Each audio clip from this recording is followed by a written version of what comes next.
For this month's brand review, I wanted to focus again on DISSH. I know so many of you loved the last video that I shared, and I was browsing through their new arrivals and so many things caught my eye, so I placed a massive order and I wanted to do a try on with you, talk through everything I think is great, not so great, and actually I'm a little bit annoyed because I kind of like pretty much everything that I ordered. I also have a handful of other items which I've had in my wardrobe a little bit longer that I'm going to share in this video as well. All of my sizing information and links to everything that I feature will be down in the description box below in chronological order. I'll have it all numbered so it's easy to find. And yeah, let's get into the try on portion of this video. I've been wanting to add this to cart ever since the style first dropped on the DISSH website.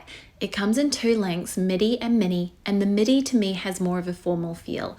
In the white would be a beautiful bridal option for the day after brunch with a simple strappy sandal or a hen stew paired with heels. I've seen this styled with both straps up on the shoulders, but it's not really practical or comfortable to do this. The waistband naturally runs straight across the body, so it ends up being tugged up at an angle if you try to adjust the placement of the straps. And this is in a way that won't stay put, and it just feels a little awkward against the body to do this too. The back is elasticated so it creates volume up top while cinching you in at the waist. This is really pretty and beautiful quality too. Fits true to size. Typically an item with cutouts wouldn't appeal to me, but there was just something about the Monique top that I couldn't stop thinking about. And I have to say, it's so easy to wear, surprisingly bra friendly too, as the placement of the fabric under the bust conceals the strap nicely. This is a viscose and nylon blend in a very compact knit with a rib texture, form-fitting and cut close to the body. I think if you wanted to get interesting with your styling, you could wear a fitted tank underneath in a fun color or print for a peekaboo effect.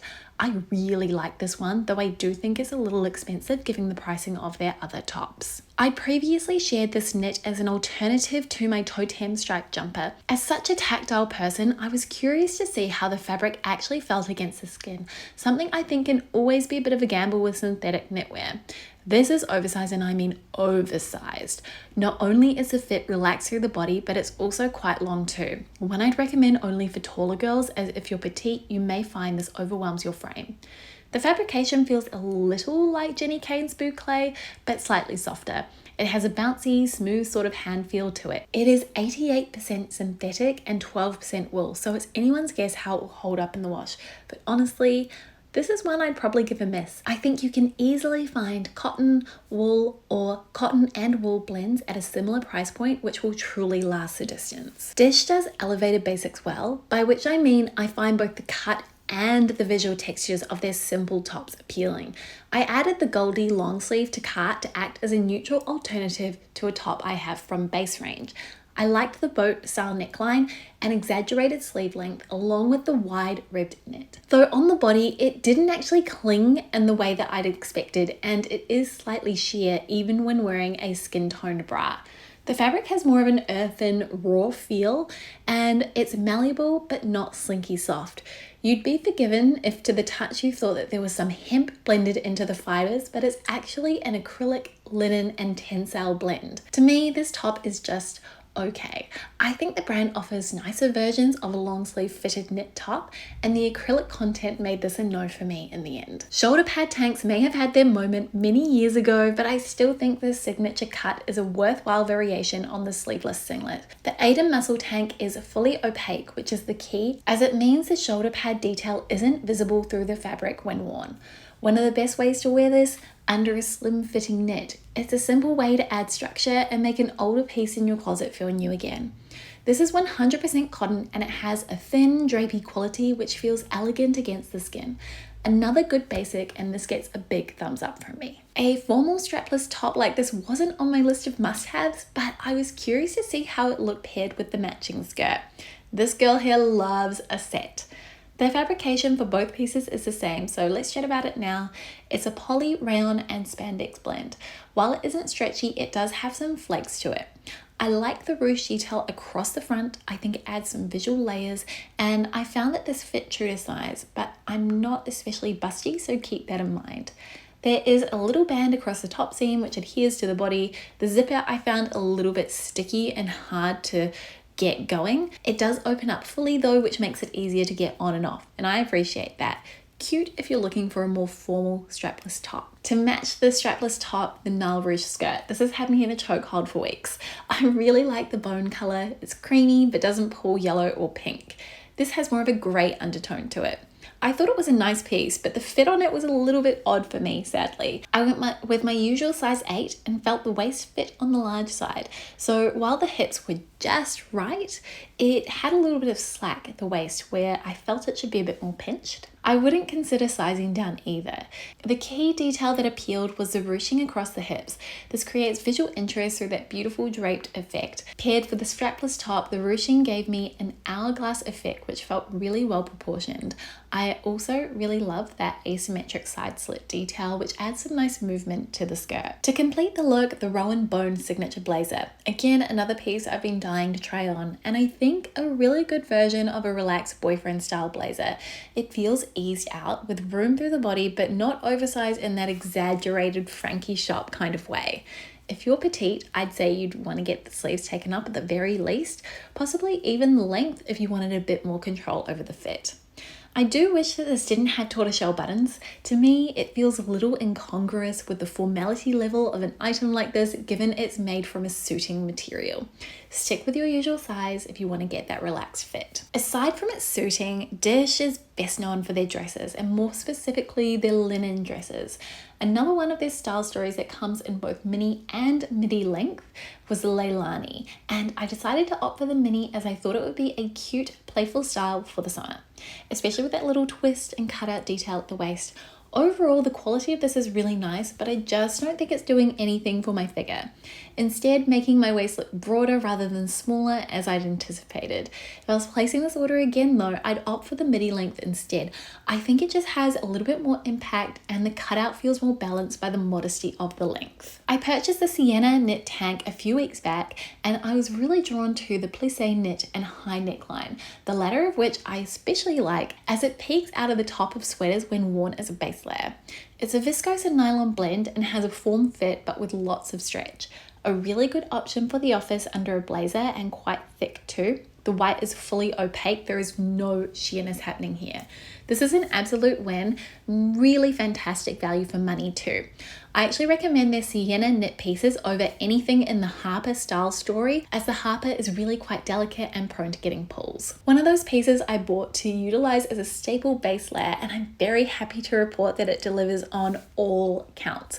It fits true to size for a slim, snug fit that hugs the contours of your body, has a slight cropped length, and the fabric is on the thin side, which makes it a good contender for tucking into skirts or pants.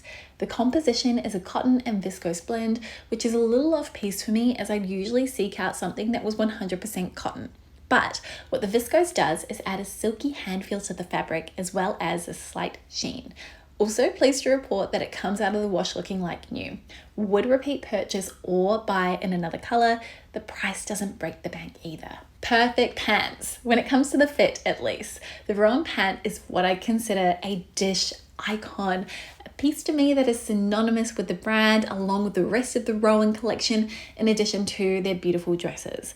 Constructed with the same poly rayon spandex blend as the Nile top and skirt and also the Rowan blazer, it's very comfortable to wear. This fabrication has a soft spongy quality which gives these trousers the good drape. For a wide leg trouser, these hang beautifully and don't feel like there's too much fabric. It makes the Rowan pant a good option for those who are more petite and are after this look but don't want to feel swallowed up by fabric. Fits true to size with a little bit of give at the waist. You can wear them as is or belt them higher up if desired. The only thing I don't love is how easily they seem to pick up fluff.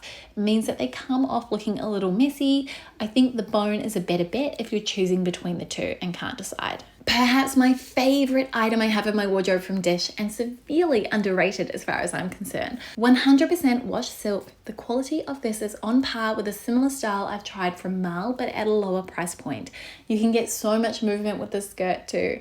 It has an elasticated waistband with tie, so you can secure it at any point on your waist, low or high, additionally making it a perfect contender as an elevated piece for a maternity wardrobe. Final item I purchased as a replacement for another pair of grey wool pants. I was after a style that cinched at the waist and had a lot of movement through the legs. These deliver and then some. They're very wide through the legs, so I'd only recommend them to those who are 5'6" and above. A small detail, but I really like the wide belt loops. These are a poly, viscose wool and elastane blend, which has a slight textured hand feel, but in a smooth, substantial sense rather than a rough sense. Very warm because they are a medium weight fabric. They can easily also be layered up with heat tech if needed. You can see here that they're also really long. I'm planning to take mine to the tailor this week to get them taken up so they can easily be worn with sneakers or low heel boots. Reinforcing what I said earlier about these being best for taller girls, I think they're good value for money and mine have washed well too. DISSH have really been nailing it with their aesthetic lately. It is very minimal, clean, kind of a great place to start if you are looking to build up your capsule wardrobe for those really classic, timeless, tailored pieces, but also their basics, and that's actually somewhere that I think they really shine, but people don't talk about a lot. I do find overall that you are getting the quality that you pay for. However, I have had instances of items that I don't think should have passed the quality control check. Maybe they've got loose seams, or else even just through one wash in the washing machine, gentle cycle, I've noticed that some of the stitching has come loose, and that's an easy fix, but it is just one of those things to bear in mind. I feel like if you are in your Sophia Richie Grange era, then you probably already love DISSH. So many of the pieces seem to kind of work within that kind of quiet luxury vibe, and I think for the most part some of the items are a little bit more pushed from a style perspective, but overall they're generally pretty classic and things that you could add to your wardrobe and wear for a really long time as long as you are taking good care of it. I also love how fast shipping is. If you're in Sydney, it is literally next day delivery, and then the returns process is really simple too. They actually refund you up front. I'm not sure how it works for international, but in Australia I find that really convenient. Anyway, that is all of the items that I purchased from DISSH. I would love to know what you think, which item was your favorite, and will you be adding anything to basket? I really hope that this review was helpful as well and has given you a little bit more of a 360 view on some of the items that you may have been looking at. Anyway, thanks so much for being here with me. I really appreciate you spending some of your day with me. I know that we are all pressed for time these days. If you are new here and you want to subscribe for me, want to see more fashion reviews and also styling tips, then I would love to have you back. Don't forget to hit the notification bell so you don't miss a video, and I will see you very soon with a brand new one. Thanks for watching. Bye.